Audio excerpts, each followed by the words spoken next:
Alright, ladies and gentlemen, taking you into the next best of 3 in the group stages. I am JoRoSaR. With me is Martin here, and we have two pretty notable players going up at it on Cloud Kingdom. Martin, who's playing? Yeah, Funky here is going to be spawning as the yellow Terran in the top right corner. Meanwhile, bottom left, we're going to have the one and only Lau spawning as the blue Terran. So TVT here, Funky versus Lau. I gotta say, I'm very familiar with Funky as a player. Of course, he's Mana's brother. Very strong player, very consistent player. Used to be on Fnatic with 4Kings for a while, and well, we're going to have to see what he can come up this event. But definitely, Funky is very strong. But on the other hand, of course, Lau very strong as well. Maybe a player you're more familiar with, Joro? Yeah, Lau, just one of the strongest players in the UK, to be honest. I think he is 3rd or 4th seed in this tournament, and just a very solid Grandmaster Terran. So it is not going to be easy for Funky to get past him. Of course, we'll see in a best-of-3 series. I mean, TVT is not exactly a matchup known for early game cheese. No. These days, so we're going to be seeing some pretty solid multi-base play come out of both of them, and the better player is going to come out on top. I honestly have no idea who's going to take this.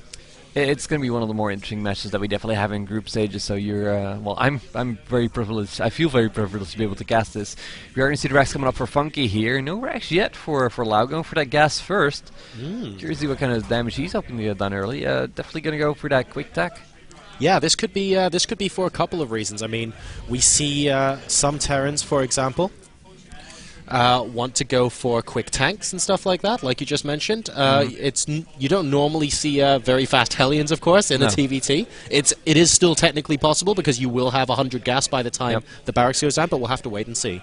Even then, you know, the factory can just be used as a stepping stone into very quick banshees, depending on the timing of the second gas. On the other hand, right now, Funky is already scouting this, so, you know, knowing the matchup is going to be very, very interesting. Exactly who comes out on top. You do see that, of course, this is TVT, and TVT is one of the most figured out matchups, and has been since beta. You know, and back in beta, or just around release, everyone knew exactly what was going to happen. The tank marine composition was always so strong. And, you know, Vikings came into play, of course, for the high ground site. So really, there was little deviation whatsoever. Now this matchup is getting to a point where there's actually different builds you can do.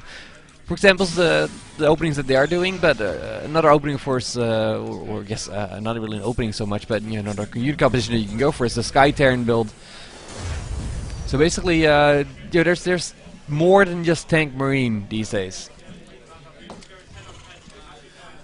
Well, I don't really think there's a better way to put that. I mean, at the end of the day, tank marine with those Vikings used to be the bread and butter of all these TVTs. And I see extremely quick siege here going down. Yep, it's going to be. We're going to see some very, very fast tank timing coming out of Lau here, indeed. Yep, no, and there we go. It's He actually waited for. Yeah, no. I normally you pull a different SCV and you start at starport, but he was waiting for the SCV to get off the factory. So we're going to be seeing some... That's why it didn't make sense, because I thought, you know, he's got to go starport here, but no, he didn't. Wow. So we're going to be seeing something very similar to what we saw in that last game. We have got Hellions now being produced out of the factory, and Marines as well. And because, of course, the tech lab was there before the starport went down, there should be no ambiguity about this build. He's going to be going for a Banshee as opposed to a medevac. Yep. We'll see Funky with a second. It's going to kind of depend on his Marines. He does have combat shields coming up very, very quickly. That's good. On the other hand, you really need Stim to fend off a Banshee with Marines. So it's going to be interesting. It's going to come down to very heavily on execution. It is indeed, and it's good to see difference of opinion. I mean, at the end of the day, Siege Tank Viking was, of course, the order of the day in TVT for an absolutely long time. And now we see Terrans going, well, you know what, we're actually going to experiment with this matchup a bit and try quite a few different builds. And I actually think it's possibly the most versatile mirror matchup as it currently stands, because you see so many different builds come into the same place. It also, of course, is a little bit map dependent as well. I mean, PvP on Tal'Darim, for example, is not exactly the most confusing, but in general, I'm actually really liking the direction that TVT is going in the metagame. Yeah, we do see Lau now actually being very aggressive. Of course, there's a lot of Hellions outspend all his minerals on that instead of getting the expansion that Funky did. We have the Banshees coming out as well, so it's going to be Funky on the back foot a little bit. It's going to have to be defensive here if he wants to take advantage of his econ, or the more the econ-centered build that he's doing. We see the 3 racks is up now. +1 is about to finish. That comes in time. That could actually be rather huge. Well, it could be. I mean, 4 racks. Oh. 4th rack's on the way. And, ooh, is that Banshee going to be able to get out alive? Excellent micro here from Lau. Yep.